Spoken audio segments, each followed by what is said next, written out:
3, 2, 1. Oh my god, yes! Today, I will try to farm every single dungeon from level 1 to 50, each 100 times. Will I get rich or become crazy before the end of this challenge? Let's find out. Starting with the Kardorim. The key cost is almost negligible, honestly. And also for this challenge, I'll be rating how easy it is to access the dungeon and how good you can farm it without like any interruption, traps or anything like that. So that's what I mean by flow and access. This dungeon took me about an hour, more or less, and I made about 450, mainly from these and these.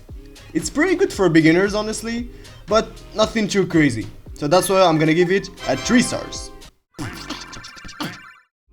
Moving on, for the next one, the key cost is about like 6,000 more or less, and the dungeon is very easily accessible. This is the second beginner dungeon, and it's very fun to farm, honestly. Overall, it took me about 1 hour 20 minutes to do the whole run, and for profit wise, we're sitting at a million kamas. Yes, already.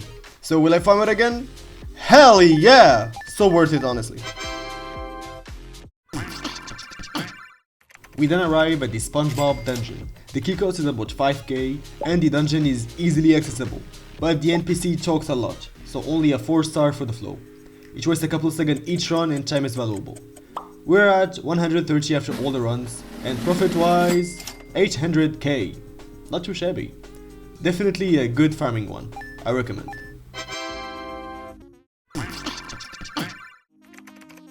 Before that, I just want to show you that a lot of things already got sold out literally during the recording.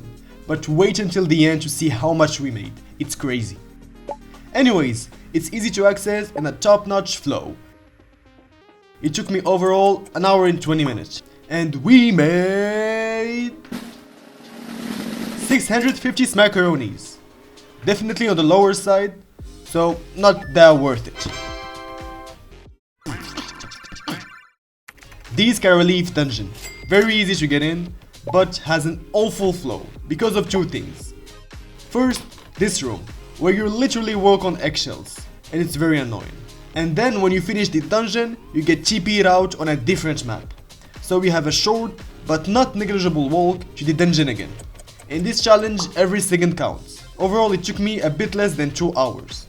For barely 500k, which is terrible. And for these reasons, is it worth your time? Absolutely not. The Royal Tofu. With hella expensive keys, this better be worth it. It's easy to access, but also has an annoying flow.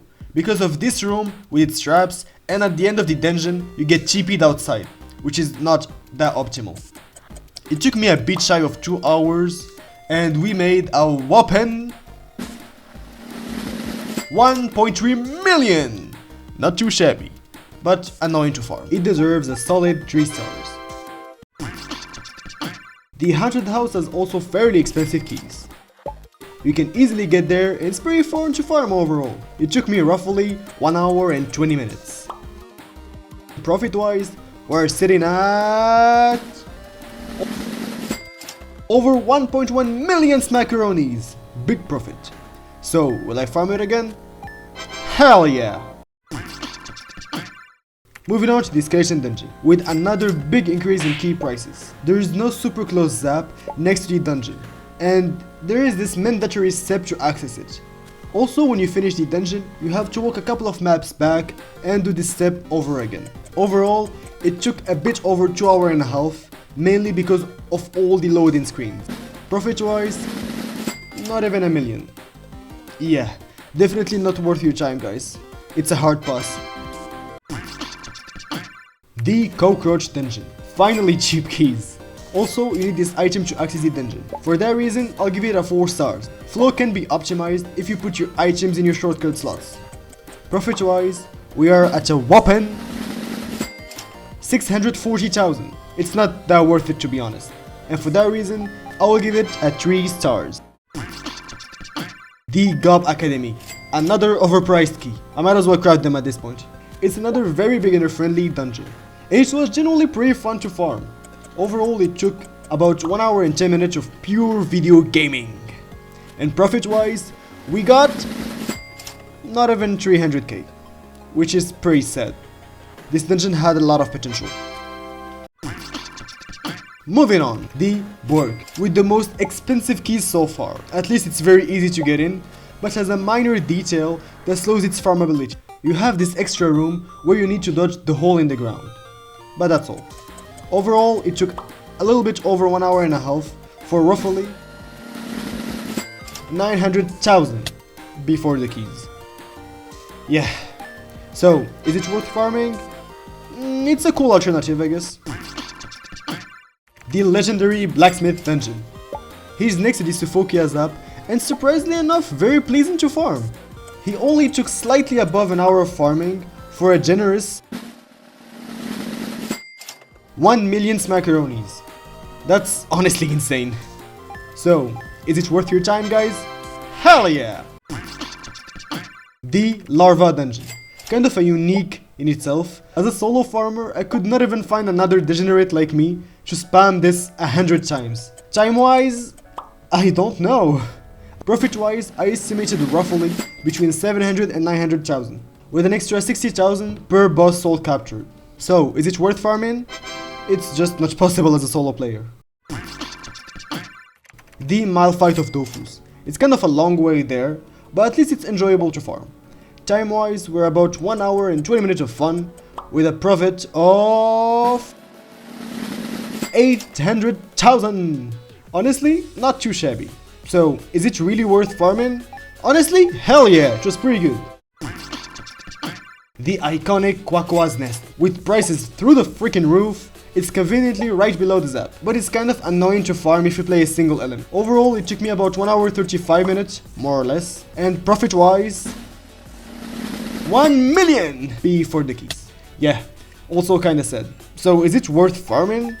Honestly, I'll give it a solid 3 stars. Last but not least, the Sylvan Refuge.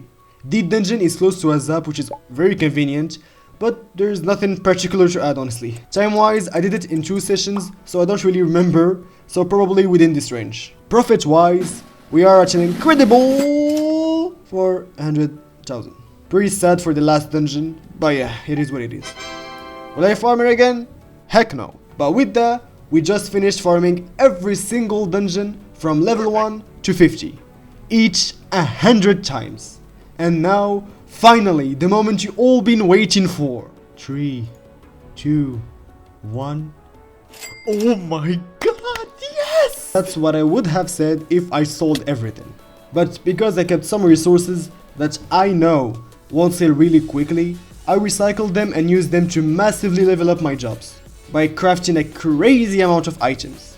If you choose this path as well, you can arguably make more money just by selling all the runes from the items. But that's my personal take. Anyways, thank you for watching. Subscribe!